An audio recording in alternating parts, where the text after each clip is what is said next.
¿Qué siente usted, que ha sido un hombre de trabajo, un empresario, que el gobierno argentino no lo haya protegido y que usted se haya tenido que venir de su país? Mire, es muy triste. Es muy triste. Es muy triste porque a mí me hubiese gustado una caricia en el alma. Porque yo no puedo ser... yo soy una víctima. Me tenían que haber llamado. ¿Nadie lo llamó? No, nadie me llamó. ¿Ninguna autoridad del gobierno? No, a mí me hubiese gustado. Me hubiese gustado y por lo menos, más allá, porque yo no busqué esto. Yo no fui a buscar una situación como estoy padeciendo. ¿Se imagina cuál es mi utilidad? Exponer a mi familia, mi vida, ya en los 70 años, ya estoy grande, enfermo. ¿Cuál es mi ganancia en todo esto?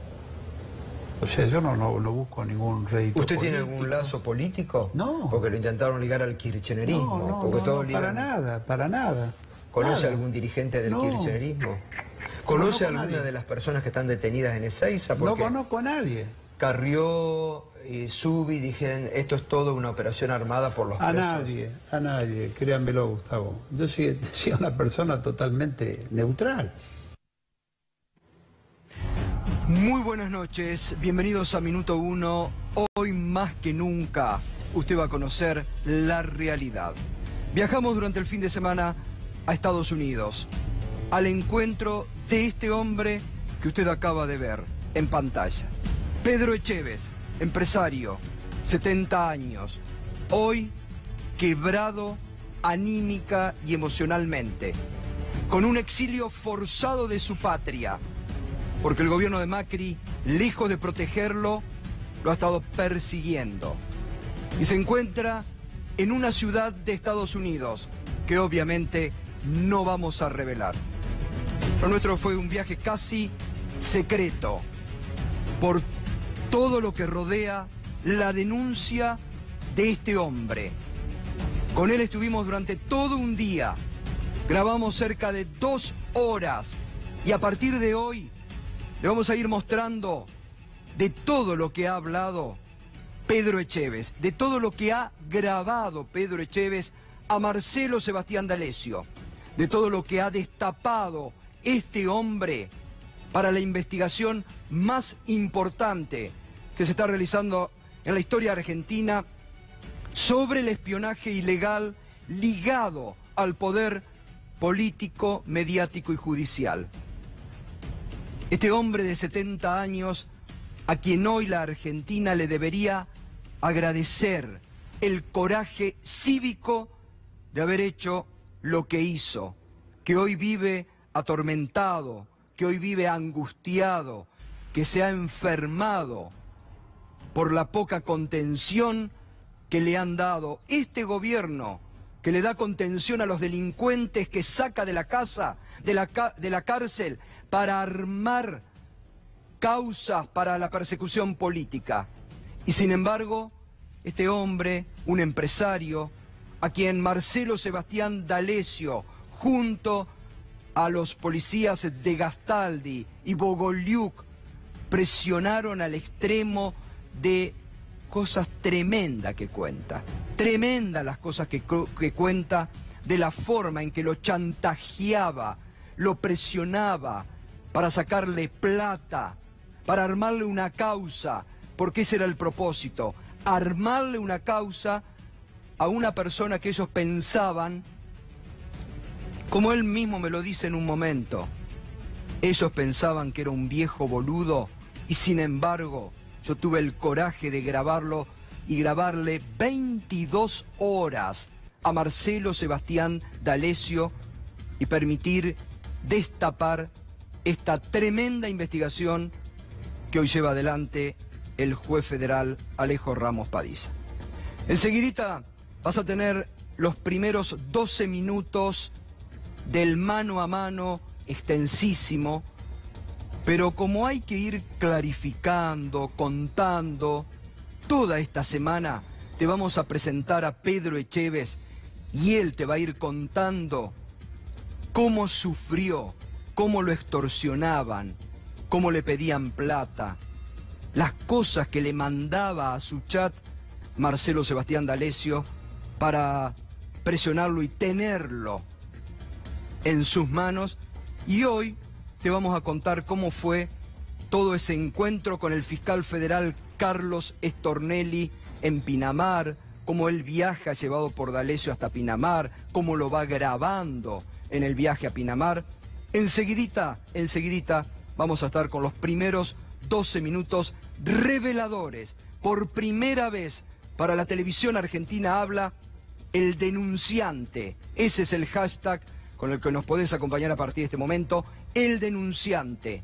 Se tiene que conocer la historia. Lamentablemente la dirigencia política ha tenido poca reacción para proteger a este hombre que, reitero, está en un exilio forzado de su propio país y actualmente en los Estados Unidos. Tenemos un programa muy fuerte por delante, porque además Juana Morín tiene información exclusiva. Hoy declaró en Dolores la ex abogada de Fariña y sigue sumando elementos para la operación Fariña, cómo lo sacaron de la cárcel, cómo lo coachearon, la reunión con Garabano, todo. Por eso fíjese, la doble vara. La persona que denuncia para sacar a la luz la podredumbre que han significado los servicios de inteligencia en la Argentina, en connivencia con la política, la justicia y los medios, se tiene que exiliar de su país.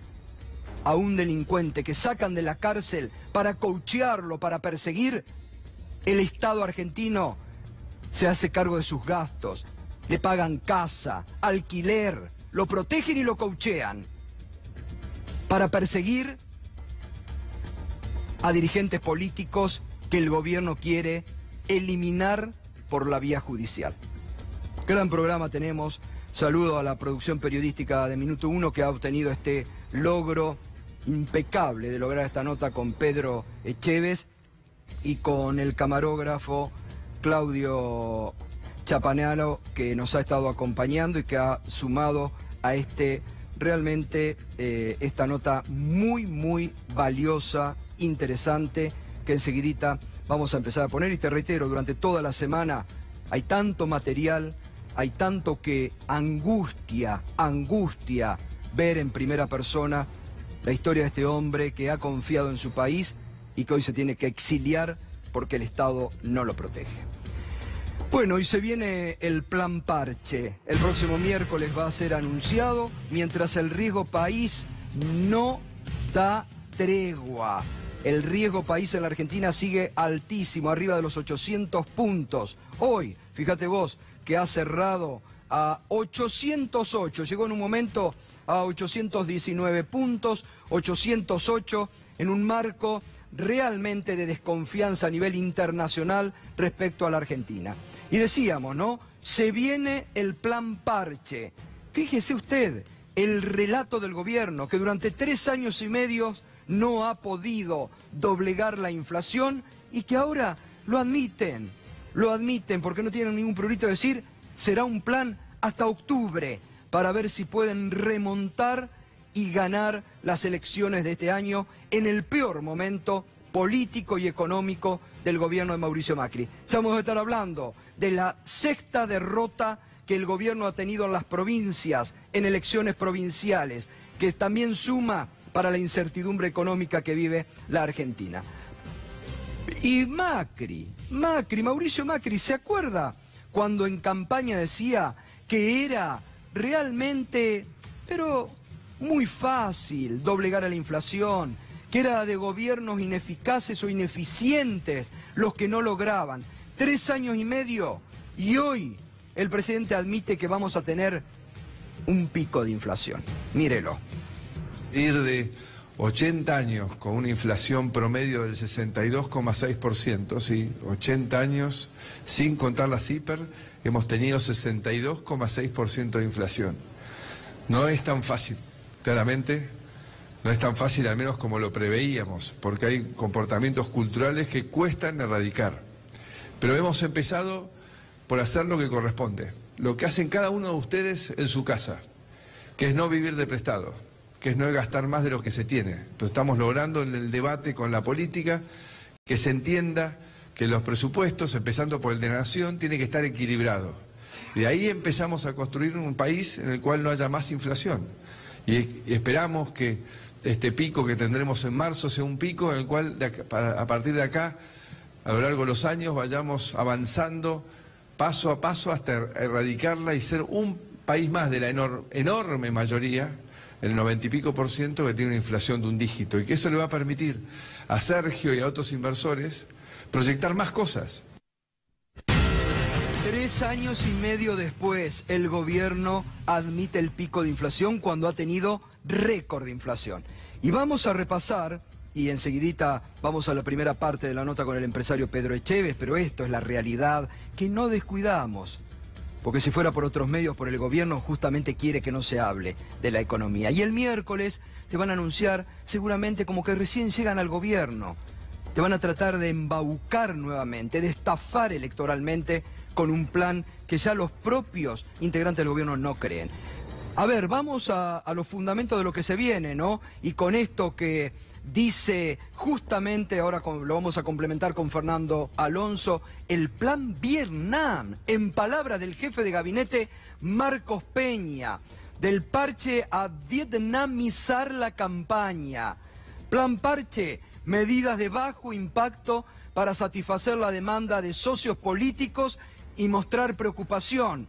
Excelente síntesis que hace la producción de Minuto 1. El plan Vietnam, el plan de Marcos Peña, que se lo comunicó a los suyos, generar miedo en la clase media y pánico en los empresarios sobre posible triunfo opositor. ¿Cómo es esto, Fernando, cuando uno dice 3 años y medio y tenemos riesgo país nunca visto, inflación desbocada, y van a tratar de asustar con el plan vietnamizar por lo que ellos han realizado? ¿Qué tal, Gustavo? Buenas noches. Estaba escuchando al presidente desde la hiperinflación del gobierno de Menem y la anterior de Alfonsín. Argentina no registra inflación tan alta como con estos 3 años del gobierno de Mauricio Macri. Recordemos que el primer año tuvo más de 40%, 40.5% de inflación, el segundo 24%, el tercero 47.6% y este año pinta ya para 40, por lo menos arriba de 35%. Así que si quiere hacer referencia a la inflación pasada, tendría que empezar por reconocer de que tiene el gobierno con más alta inflación, por lo menos desde los picos de las hiperinflaciones de Alfonsín y de Menem. Y a partir de eso, el gobierno empezó a tejer estas dos ángulos para atacar la realidad o para plantear la campaña electoral. Por un lado, dar satisfacción a esta demanda de los socios políticos y de la ciudadanía en general, que quiere ver al gobierno haciendo algo frente a la inflación que está generando mucha preocupación en todos los argentinos. Y ahí empezó a gestarse este plan parche. Plan parche porque no hay ninguna medida de fondo, lo hablamos toda la semana pasada, son apenas medidas para mostrarse preocupados con la realidad. Un congelamiento de precios de que se habla que va a ser 40 productos como mucho, muy vinculados a los consumos más básicos, y después algunos otros bienes como precios cuidados más amplios, pero con aumentos de precios, descuentos con tarjetas de planes sociales. Vamos a repasar, Fernando, vamos a repasar las medidas rápidamente. Vos lo adelantaste la semana pasada. Vamos a repasar las medidas que, fíjese, va a poner en marcha el gobierno, como dice Fernando, pero que el gobierno no cree en esas medidas. Están kirchnerizando la economía. Todo lo que antes le criticaban a Moreno, van a tomar medidas de Moreno para tratar de salvarse electoralmente. Congelamiento de precios, ampliación de precios cuidados actualizados por inflación, créditos subsidiados para planes sociales y jubilaciones, descuentos con tarjeta de ANSES de los bancos ciudad y provincia, línea de créditos para pymes. Vamos a ver cuánto de eso llegará. Vamos a ver cuánto de eso llegará a verse en las góndolas y a ver en la práctica de un gobierno que viene estafando sucesivamente electoralmente a los argentinos. Vos sabés, Gustavo, que dentro de ese plan va a haber un anuncio muy importante vinculado a la leche. Van a garantizar la provisión de leche, dicen, a un precio más económico que el libre. pero va a ser 30% más caro que el que tiene hoy Precios Cuidado. Vos que sabés muy bien lo que vale hoy una leche de Precios Cuidado, está en 25 pesos. Bueno, va a llegar entre 35 pesos probablemente. Sí, no la encontrás hoy. Bueno, La pero leche de Precios Cuidado, digamos, sería muy bueno que vuelva a las góndolas leche Cuidado de 25 pesos. No, a porque 25 no va a desapareció. volver. Bueno. A 25 no va a volver. Prometen a 35. Bueno, Está promedio 42. sí, 42 pesos la mínima, 42, 48 pesos. Pero vamos a ver justamente lo que dice, fíjense, en esto de asustar. Lo único que le queda a mano al gobierno es este plan que ahora lo llaman vietnamizar, pero que era antes la campaña del miedo, que ellos le acusaban al kirchnerismo, y que ahora ellos quieren asustar, ¿no? Y dice, hay que ser un poco más vietnamistas en la discusión, en términos de lo que fue la guerra de Vietnam. Tremendo las cosas que dice Marcos Peña para salvarse él y tratar de salvar las ropas frente a una economía que han devastado en la economía argentina. Y mensaje a los empresarios, ¿cuánto pasaría a cotizar una empresa si Cristina gana? ¿Y cuánto hoy se cotizan las empresas con el riesgo país más alto de la era Macri? Las empresas hoy, con el gobierno de Macri, se están desvalorizando día a día, cada vez más. Hoy, con el gobierno de Macri, y tienen la caradurez de asustar con lo que puede venir cuando no han sido capaces de dominar ni la inflación ni la economía. ¿Te acordás, Gustavo? Y dice, acción directa en los grupos de WhatsApp para agitar el miedo a la vuelta de Cristina, que ya lo hacen a través de las redes sociales. ¿Dónde se habla de educación en la Argentina? Se pregunta el vietnamita Marcos Peña. En los grupos de padres y madres. ¿Dónde se habla de seguridad? En los grupos de alertas vecinos. Ahí se van a meter ellos en tu vida privada para tratar. Antes hacían la cultura del odio, engendraron odio en la sociedad a través del WhatsApp, envenenaron, colonizaron, mintieron. Hoy la economía está devastada, van a tratar de salvar la ropa. Vamos a ver los aumentos de marzo antes del congelamiento que siguen diariamente en las góndolas. Salchichas ha tenido ya un 10% de aumento. Las patas de pollo, las patitas de pollo, 9,7. La crema dental, 7,9.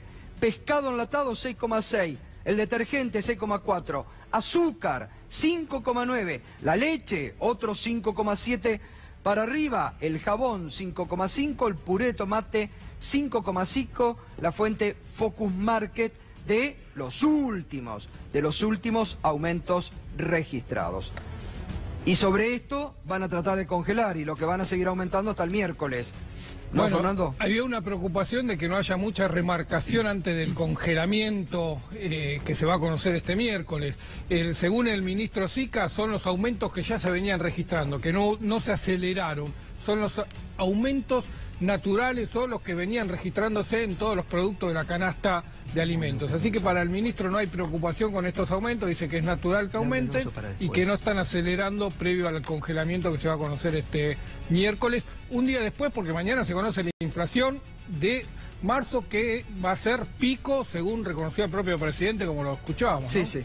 Muy bien, enseguidita el primer mano a mano, la primera nota para la República Argentina del empresario Pedro Echeves, el denunciante, que vas a verlo enseguida, en instantes, aquí el Minuto a Uno. Viajamos a Estados Unidos, estuvimos con él, cuenta todo sobre el D'Alessio Gay. D'Alessio Gay que hoy tuvo novedades, que sigue sumando novedades, información exclusiva que tiene Juana Morín, porque la ex abogada de Fariña se presentó a declarar nuevamente ante el juez Alejo Ramos Padilla. Buenas noches, Juan. ¿Qué tal, Gato? Buenas noches. Así es, se presentó nuevamente Giselle Robles, la ex abogada de Leonardo Fariña. Me parece que la declaración de hoy va a dejar mucha tela para cortar, porque aportó, por un lado, la clave del mail encriptado que nosotros mostramos el otro día, ¿viste esa casilla del turista @protonmail? Bueno, le aportó la clave al juez y le dijo, fíjese, regístrele usted, certifíquelo, para que se certifique obviamente que las fechas son anteriores a la indagatoria de Fariña. Con lo cual, de corroborarse esto, quedaría muy complicado el arrepentimiento de Fariña. Insisto en que hay 10 años de prisión. es lo que prevé el Código Penal para aquellos arrepentidos que se arrepienten falsamente. Pero también habló de una persona en particular del gobierno que coacheó a Leonardo Fariña con el tema de obra pública. ¿Te acordás que yo te decía la otra vez? Fariña no sabía mucho de obra pública, sí sabía de finanzas, pero era raro que aportara tanta información sobre obra pública. Bueno, ahora nos venimos a enterar que fue coacheado por alguien del gobierno y señaló también, y aportó pruebas, sobre todo lo que estoy diciendo, aportó muchas pruebas, que la diputada Elisa Carrió, Paula Oliveto y Patricia Bullrich podrían haber estado detrás del escarcelamiento a Leonardo Fariña. Si querés, en un rato repasamos uno por uno todos los puntos y los materiales que aportó la ex abogada Leonardo Fariña. Insisto en que la declaración Vamos ahora, Juan, vamos a hacer un punteo ahora antes de ir a la nota con Pedro Echeve y ya nos vamos metiendo, porque en esto tiene todo que ver con todo, ¿eh?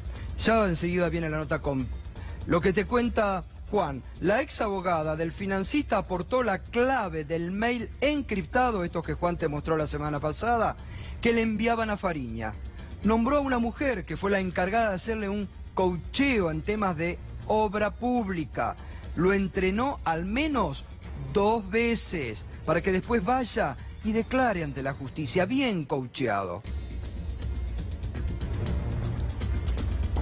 Además, se aportó material que permite corroborar el contenido de la reunión entre Garabano y Fariña. Se presentó documentación para que el juez determine si Bullrich, Carrió y Oliveto estuvieron atrás de la excarcelación.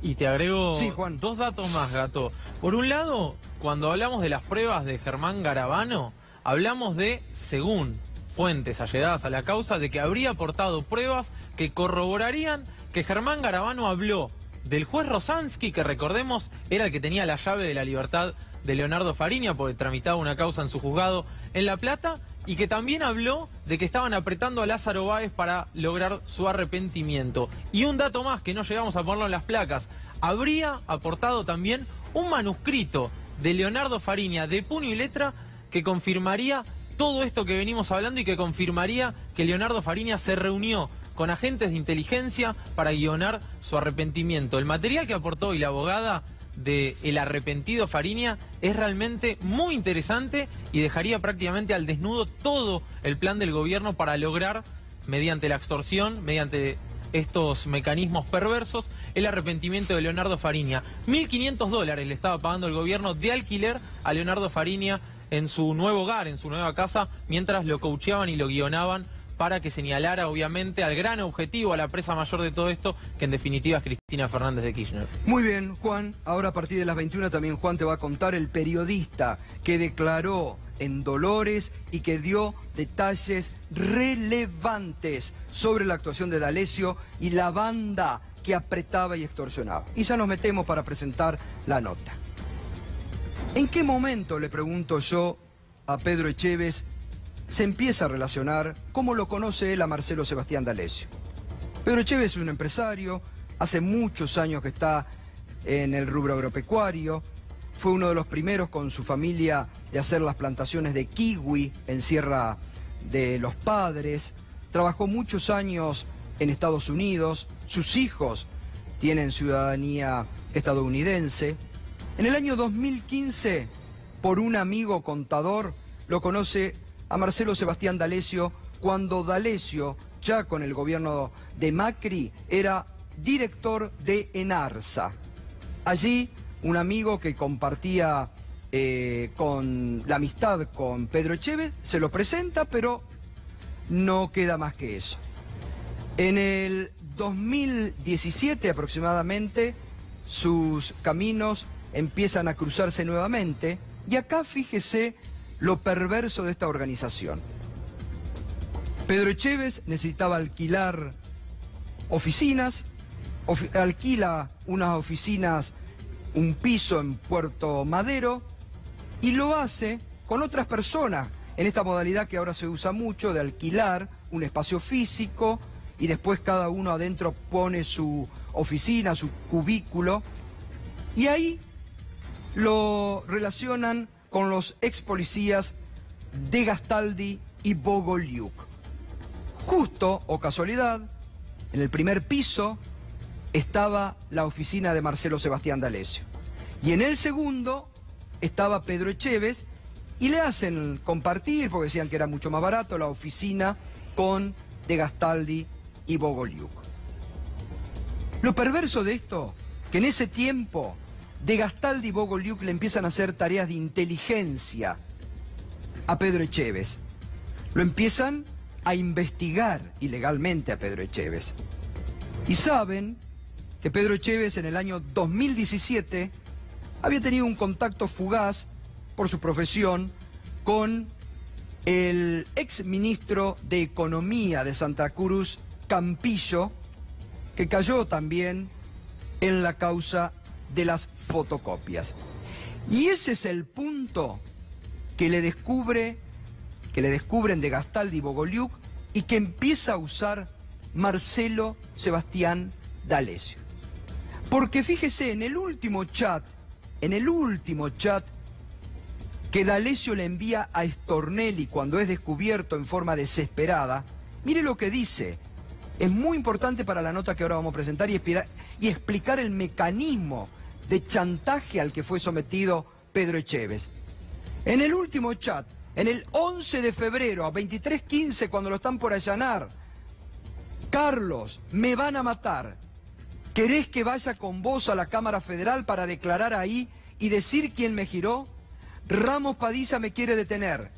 Ricardo, y esto presten atención, Ricardo Bogolyuk, el que alquilaba la misma, compartía la oficina, el que se hacía amigo de Pedro Echevez. Ricardo Bogolyuk fue el que me dio la tarea que lo haga entrar en pánico a Echevez. Esto es lo que hacían. Esto formaba parte de la organización. Hacían entrar en pánico a personas inocentes. Le decían, en este caso lo usaban a Campillo para decirle que lo iban a meter preso, sin tener nada que ver en la causa de las fotocopias. Pedro Echevez, 28 de diciembre del año pasado, reaparece en el celular de Pedro Echevez Marcelo Sebastián D'Alessio. Ese día le manda un mensaje en tono espiritual y como diciéndole: Dios existe, estoy en el momento justo, en el lugar justo para salvarte. No me he olvidado de vos y llego para salvarte. El 28 de diciembre empieza el calvario para Pedro Echevez, los primeros 12 minutos del mano a mano exclusivo en Estados Unidos.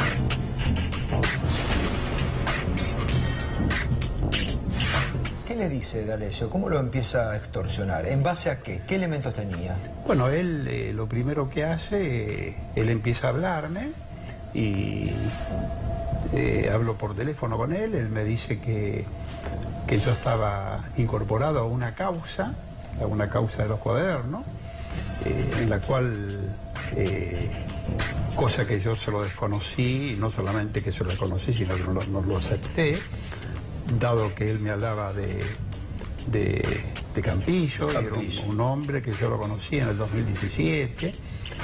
Yo antes no lo había conocido, no tenía ningún tipo de relación con él, y aparte la relación que yo tenía era una relación más bien superflua. Con Campillo. Con Campillo. Ex ministro de Economía de Santa Cruz. Yo lo conocí en un momento de la vida, en el 2017, pero él se valió de eso. Y entonces yo le dije, no, pero esto no corresponde porque yo a este hombre no lo he conocido, ¿no? Pero no interesa si tenés o no tenés razón. ¿A qué te refieres? Le digo, en ese momento. De que esa situación, de que vos eras cajero de él, no interesa si tenés o no tenés razón. Él te va a acusar a vos. Entonces, a partir de ahí yo me encontré con un paradigma totalmente distinto, que podía armarme una causa. Yo, cosa hasta ese momento, nunca lo esperé, porque yo siempre pensé que la razón o la verdad corresponde a un acto. Pero en este caso, él se valía de una mentira, de una patraña, para extorsionarme. Y a partir de ese momento fue muy doloroso y muy triste para mí. Y usted sentía que lo estaban usando a Campillo como conocido tuyo, como suyo, y que lo iban justamente a usar a Campillo para que Campillo lo acuse a usted. Exactamente. Eso era lo que le estaban armando. Exactamente. ¿Y ahí cómo se da? Y ahí empieza a extorsionarlo. Y ahí empieza la extorsión, ahí empieza del mismo momento, empieza a mandar el chat, donde empieza a mostrar todo el poder que él tenía, un poder tremendamente fuerte. Me enviaba, por ejemplo, teléfonos del fiscal Stornelli, el perfil de él con los teléfonos, y le mandaba capturas de pantalla donde él me decía: esto es así, fíjate, el poder lo tiene él, y una suma de situaciones que... Ahí le empieza a hablar de Stornelli. Ahí me empieza a hablar. El primer día me empieza a hablar de Stornelli. ¿El primer día ya empieza a hablar de Stornelli? Sí. Ya el primer día me empieza con los primeros chats. Y él se hacía pasar como que él era el hombre que ante Stornelli lo podía salvar. Exactamente. Él era, diríamos, la persona que él tenía el vínculo y que él me hacía un favor a mí. Él siempre, él estaba en una posición donde él me estaba haciendo un favor simulado. Entonces, yo te voy a ayudar, yo estoy en el lugar justo, vos sos la persona, yo te aprecio y yo voy a ayudarte. Campillo era una persona que no tenía nada que ver con nada, era un inocente, y aprovecha la situación de Campillo, porque justamente el día 10, Campillo tenía que presentarse a declarar. 10 de enero. El 10 de enero. Entonces él le dice: mira, acá hay que pagar antes que vaya Campillo a declarar. Y Campillo, me imagino que ignoraba todo. Lo que pasa es que él hacía... Le hacían, como que le sugería que Campillo iba a declarar en contra suya. En contra mío, sí. Y que ahí lo iban a involucrar en la causa de los cuadernos. Claro, exacto. Cosa que yo sabía que... ¿Y qué le decía él desde México a través de los mensajes para presionarlo? ¿Qué mensaje le mandaba? Bueno, él me enviaba mensajes a mí diciendo que el día 10 había que abonar ese dinero antes que llegue la fecha. Entonces yo tenía mi temor también. No es que yo desconfiara de Campillo, porque yo con él no había tenido ningún tipo de relación después del 2017. Pero usted sabe que una persona desesperada, que pueda estar presa, puede llegar, en lo que él me decía, la famosa prueba diabólica, que significa que yo te armo una prueba y después tenés que salir a probar que es así, que no es así. ¿Cómo es eso? Él le hablaba de la prueba diabólica. La prueba diabólica. ¿Le escribía eso? Claro. Él me decía: mirá, la verdad es sugestiva, no es real, la verdad es otra cosa. Entonces, este hombre quiere salir de estar en libertad, entonces de esa manera, de estar en libertad, te va a involucrar a vos. Y la prueba diabólica era Campillo. Esa era la prueba diabólica, era él. Campillo le iban a terminar involucrando a usted. Claro. Lo iban a hacer que le diga o que lo nombre a usted. Exactamente. ¿Y hasta ahí era telefónico o se habían encontrado personalmente? No, hasta él estaba en México. ¿Y desde México lo llamaba? Él de México, sí. Me enviaba los apps y me llamaba por teléfono. ¿Y ese primer encuentro entonces, ahí él donde le pide plata? ¿En el primer encuentro que tiene después del 6 de enero?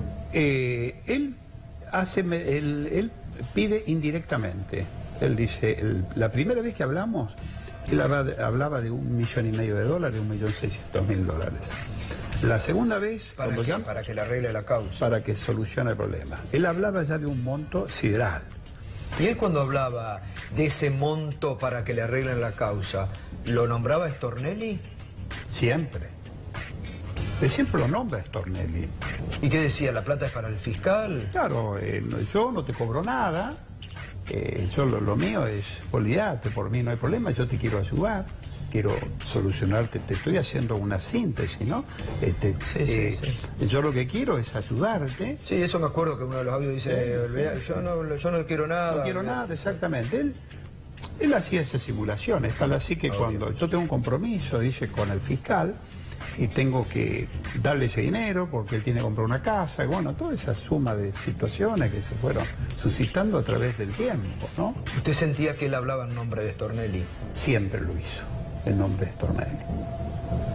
Diríamos, y también en nombre de... él también lo menciona a Claudio. ¿A Claudio? ¿Él lo nombraba como Claudio o lo nombra en algún momento como Bonadío? Como Bonadío, porque yo le pregunto a él quién es Claudio y él me dice, Bonadío. El día 8 viajamos a Pinamar, ahí nos vimos en Pinamar. O sea, viajamos y es cuando aparece él, lo encuentro, lo veo ¿Y por qué esto es muy importante, ¿no? Porque vamos detallando cronológicamente. ¿Cómo surge de él? ¿Cómo surge eso, el viaje a Pinamar? Bueno, él cuando él me llama, la primera vez, me dice, no, yo te voy a llevar y te voy a mostrar de que realmente lo que yo te digo es verdad, vamos a ir a verlo la primera vez, a verlo a Stornelli. Después, cuando él regresa, yo también quería ir a ver, porque yo quería constatar que realmente había veracidad en los dichos de él. Y yo siempre dudé de él. Entonces cuando él me dice, bueno, vamos, mañana a las 6:30 de la mañana, tenés que estar en mi casa, voy en un remis hacia su casa y de ahí partimos en su camioneta hacia Pinamar. ¿Qué camioneta tenía? Tenía una Land Rover, una camioneta muy linda, muy moderna. Hicimos un lindo viaje y el viaje fue todo un... ¿Y lo iba grabando usted mientras iba? Permanentemente. Así que grabó mucho. Muchas horas. Hay muchas horas de grabación. Y aparte los diálogos eran diversos. Claro, me imagino. Eran diversos. Y hacia Pinamar iban al encuentro del fiscal Stornelli que estaba veraneando en Pinamar. 11 de la mañana llegamos. Y ahí, bueno, ahí fue el encuentro con... 11 de la mañana directamente van ¿a dónde? ¿A la casa de Stornelli o un balneario? Vamos directamente al balneario. A Cerre. Ahí estuvimos. Esperamos un ratito, unos 20 minutos, 15, 20 minutos hasta que llegó el fiscal. Y ellos se sentaron en una mesa, empezaron a charlar y bueno, hubo un diálogo bastante extenso de muchas horas, muchas horas. ¿Entre ellos dos? Entre ellos dos, después apareció otro hombre que está mencionado también en el expediente. ¿Quién era, se acuerda? Sí, este hombre de Salta, el intendente, Sáenz. Ah, Gustavo Sáenz. Que también... ¿Se sienta a la mesa con ellos? Se sienta a la mesa con ellos.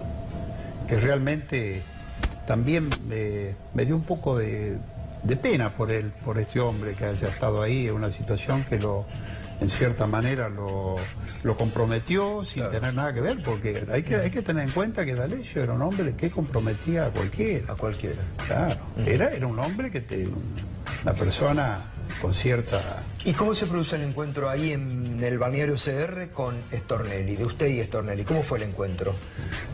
No, yo con él, usted dice cuando yo le di la mano, sí. Eso fue después de 3 horas.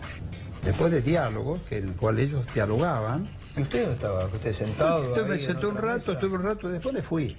Claro. Y me fui a otro lado, fueron muchas horas. Yo también lo grabé, lo filmé.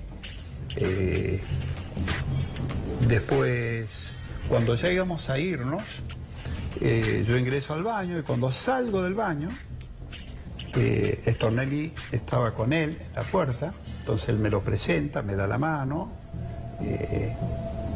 y yo dije mucho gusto, y yo me fui, no quise tampoco se dio la situación como para que yo hablase con él. Claro. ¿No le dio más? No. ¿No le dio en ningún momento? No, mucho gusto y yo me fui. Dijo nada más que eso? Nada más que eso. No, nada más que eso. Nada más que eso. Fue una situación muy muy tensa, todo fue muy tenso. ¿Y se vuelven ese mismo día de Pinamar? Ese mismo día, sí. ¿Se saludaron y se subieron a la camioneta y se Y volvieron? nos fuimos. Entonces, de ahí empieza... ¿Y él qué les dice después cuando se suben a la camioneta? Sobre Stornelli y Bueno, sobre él ese me dice, diálogo. mirá, ya está cerrada la operación, ya le diste la mano al fiscal, al darle la mano, ya hay un compromiso de tu parte.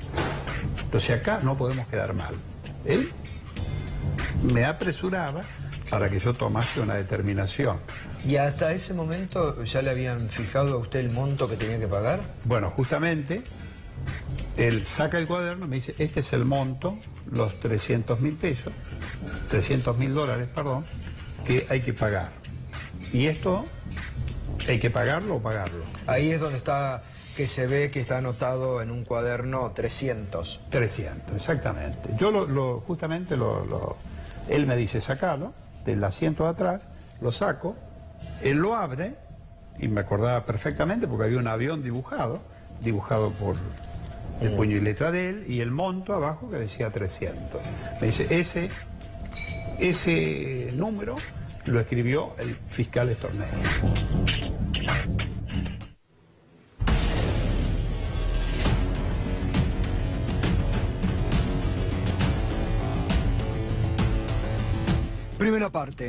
Primera parte de la nota exclusiva con Pedro Echevez. Ahora a las 9, porque él habla de cómo D'Alessio lo presionaba. Te vamos a mostrar la parte en que cuenta las situaciones que vía chat le mandaba a D'Alessio. Mañana vamos a desarrollar toda la parte del pago. Ahora el encuentro en Pinamar con Stornelli, el trato según D'Alessio, y a partir de ahí empieza el calvario para Pedro Echevez.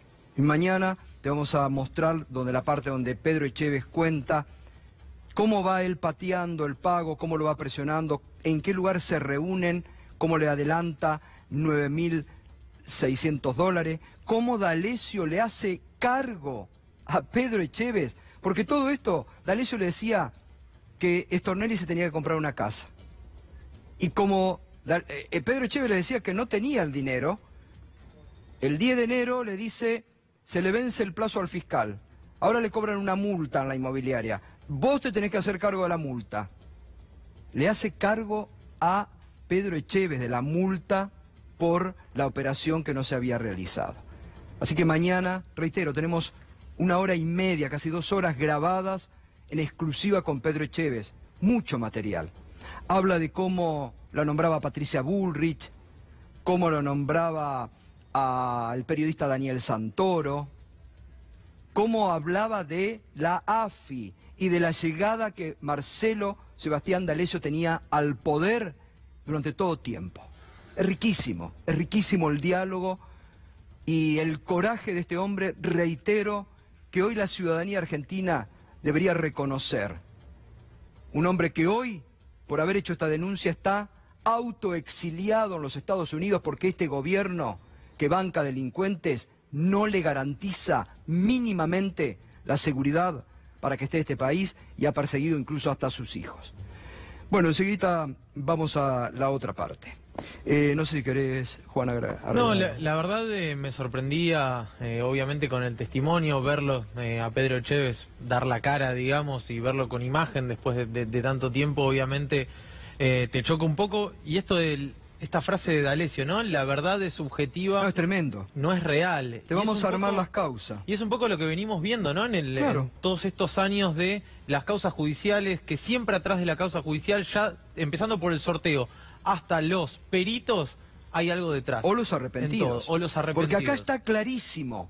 En la aparición que ellos hacen de Campillo, Campillo era el señuelo, era la zanahoria que le colgaban delante a Pedro Echevez para decir, claro, Campillo te nombra y vos vas a la cárcel. Y cuando le dice, y si no pagás salís por la puerta de atrás derecho a la cárcel.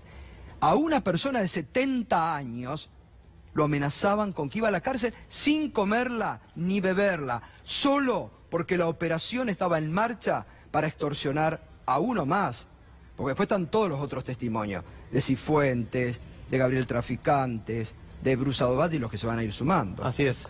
No, y además como Echevez en todo momento dice, yo no quería querer en D'Alessio. Yo quería creer que era mentira, que el fiscal Stornelli no estaba atrás de todo esto. Pero claro, ¿cómo no vas a creer en los dichos de D'Alessio si se sienta 4 horas en un balneario junto al fiscal federal Carlos Stornelli, si Stornelli se va manejando su camioneta, si regresan y anotó en un cuaderno la cifra a pedir? Digo, había pruebas de sobra de que Stornelli y D'Alessio actuaban juntos. ¿Cómo Chévez no iba a creerle? Le mandaba los chats, le mandaba el perfil del celular de D'Alessio, de el fiscal Stornelli, le mandaba los chats, le mandaba cuestiones hasta de comentarios. Le decía, el lunes voy a llevar a tal arrepentido, va a salir en Clarín. Salía, le mandaba videos adentro de la fiscalía de Carlos Stornelli. Digo, ¿cómo no le vas a creer a alguien que te da tantas pruebas tan fundadas de que realmente esa relación de casi amistad existía realmente? Ahora, en los 2 minutos que te vamos a mostrar a las 9, él habla de eso. Cómo entra en pánico, que estaba en pánico y sigue estando en pánico. Aún estando hoy autoexiliado en Estados Unidos, sigue estando en pánico, está quebrado emocionalmente, de salud, la familia, todo por haber hecho un acto cívico de destapar la mayor olla de corrupción ligada a servicio de inteligencia, poder político, mediático y judicial, que esto lo acaba también de reiterar el viernes pasado el juez Ramos Padilla, cuando habla de esta organización ligada a políticos, legisladores, periodistas, funcionarios, empresarios, jueces y fiscales. Bueno, enseguida vamos a continuar. Muy bien, ya está Aldo Piñanelli, vamos a hablar de la economía, de este plan parche que empieza el gobierno. Aldo, buenas noches, ¿cómo está? Bien, ¿qué tal? ¿Qué decís, Gato? Bien, bien. Gracias por estar esta noche aquí con nosotros. No, al contrario. ¿Cuántos años tiene usted? 69. Bueno, ¿se imagina usted en la situación de este hombre de 70 años que lo empiecen a perseguir, a hacerle la psicológica, con que lo van a meter preso para armarle una causa donde no tenía nada que ver? Sí, me imagino. Yo tuve una situación de persecución, pero a los 25 años, en la dictadura. Pero era más difícil. Pero pareciera que ahora se han vuelto a utilizar. Llega un momento que el cuerpo se resiente, pero más que nada la tensión, la presión a la que es sometido. Pero bueno, lamentablemente este gobierno está mostrando su hilacha, como está perdiendo en todos lados.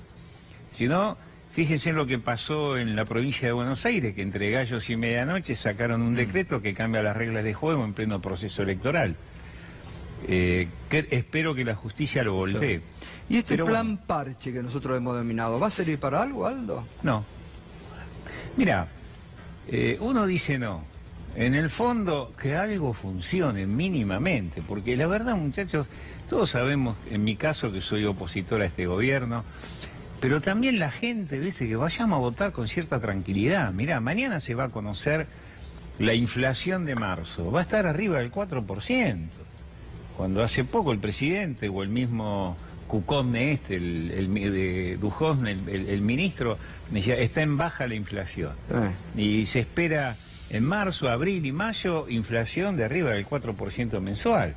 Entonces es muy difícil ir a votar con cierta tranquilidad, con una presión, porque bueno, el que es rico no lo siente, al contrario, debe ganar plata, pero los que trabajamos y recibimos un sueldo, la inflación es muy perjudicial. Entonces creo que se va a hacer un intento que no tiene demasiado sentido, primero por los antecedentes del propio gobierno, porque va a ser algo que va en contra de su ideología. Y a los que no cree. No cree, y en contra del modelo, de su propio modelo. Algunos decían el fin de semana va a ser un morenismo sin Moreno. Bueno, yo creo que ni siquiera eso, porque Moreno estaba en un modelo de protección a la industria, en un modelo distinto de fomento del consumo. Acá estamos en una apertura indiscriminada de la economía, en un consumo que viene en decadencia, una economía que cae enormemente. Hay datos del INDEC que son realmente alarmantes.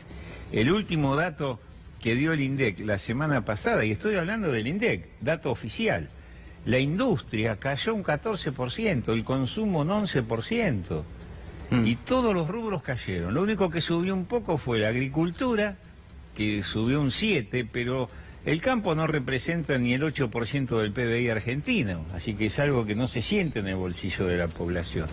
Con lo cual, Otro dato, dicen que van a controlar 20 productos, 40 productos. ¿Cuántos productos son los que van a controlar? No se sabe.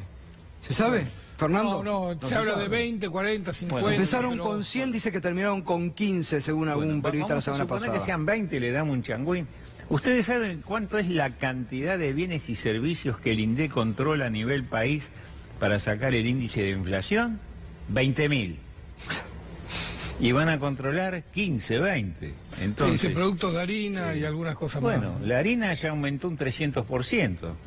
La leche sale más caro que un litro de nafta. Ahora, ¿cómo puede funcionar algo cuando en lo fundamental que es en la idea que ellos tienen de la economía, que en estos 3 años y medio, la timba financiera, piensan que puede funcionar? Digo, porque no están cambiando un modelo económico, es decir, bueno, admiten que fracasó. Hoy el presidente recién se entera que hay pico de inflación, recién hoy, 3 años y medio después. ¿Qué hay? Pico de inflación, dijo el presidente, que vamos a tener en marzo. Sí, sí, claro. Bueno, arriba del 4%. Bueno, el pico tuvo pico de inflación más alto, Sí, tuvo sí. del 6,5, 7. Así que si es por pico, le sobran los picos. Mira, realmente, vamos a hablar claro, porque si no la gente que nos escucha, esto es un gran fracaso. Lamentablemente, es muy profundo el fracaso. Y esto se está haciendo sentir en el nivel social, en el nivel de las relaciones personales, en el decaimiento de la gente, el cierre de empresas. Yo en mi estudio todos los días me llama algún cliente a ver qué hace. Y hoy tienen más trabajo los abogados que los asesores Sí. comerciales, como en mi caso, y económicos o financieros. ¿Por qué? Porque los abogados son los que presentan los concursos Claro. o la prevención de crisis. Y ya estoy hablando de empresas grandes también, no solo las medianas y chicas. Es decir, Ahora, evidentemente hay un tema que no funciona Aldo, en la República. hoy empezaron a vender los 60 millones de Sí. dólares diarios. Hubo las 2 subastas de 30 Sí. millones, vendieron los primeros 60 millones, el dólar bajó, parece que estamos de nuevo Mira, en un con veranito respecto al cambiario. dólar yo estuve en diciembre en este mismo programa porque el otro día me lo desgrabaron. Y yo dije, el que compre dólares en diciembre, enero y febrero a lo mejor no se siente tan bien, pero en marzo va a disfrutar. Disfrutó.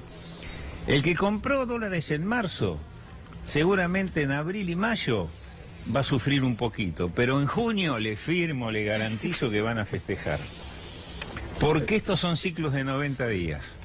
Entonces, cuando termine este ciclo de regalar los dólares, y no está tan claro que el Fondo Monetario le permita vender tantos dólares a precios tan bajos. Vos imaginate que están comprando un dólar de 42 pesos cuando hoy el dólar, según inflación, tendría que estar en 44,50 o 45 pesos.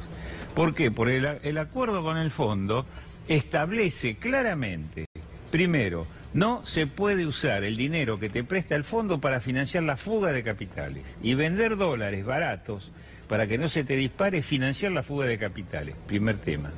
Segundo tema, no debe atrasarse el dólar. ¿Con respecto a qué? A la inflación.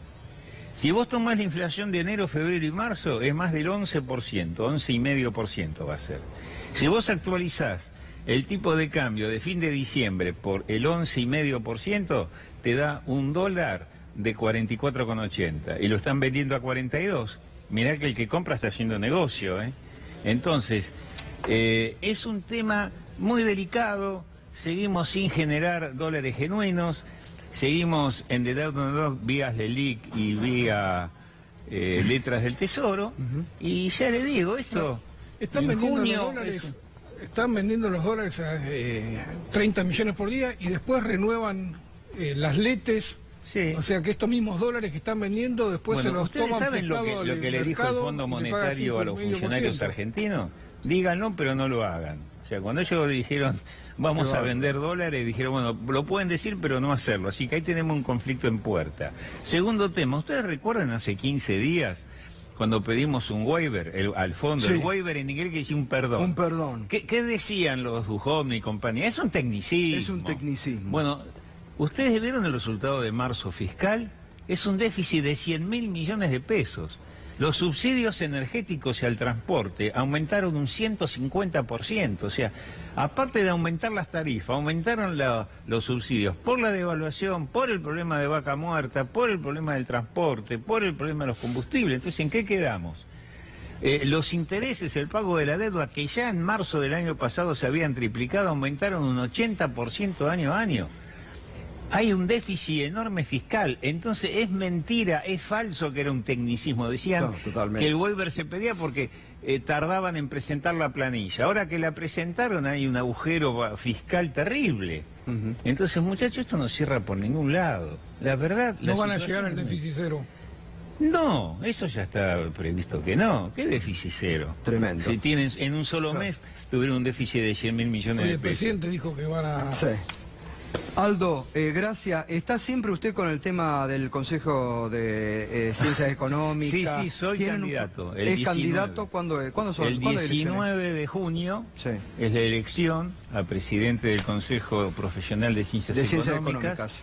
Y estamos haciendo un sistema de alianza con todos los sectores. El oficialismo gobierna ahí desde la dictadura militar en 1978. Es la lista azul, que son ultraliberales. Y nosotros estamos buscando un sistema de alianzas con profesionales independientes, de, digamos, un consenso ahora que está de moda, con todos los sectores.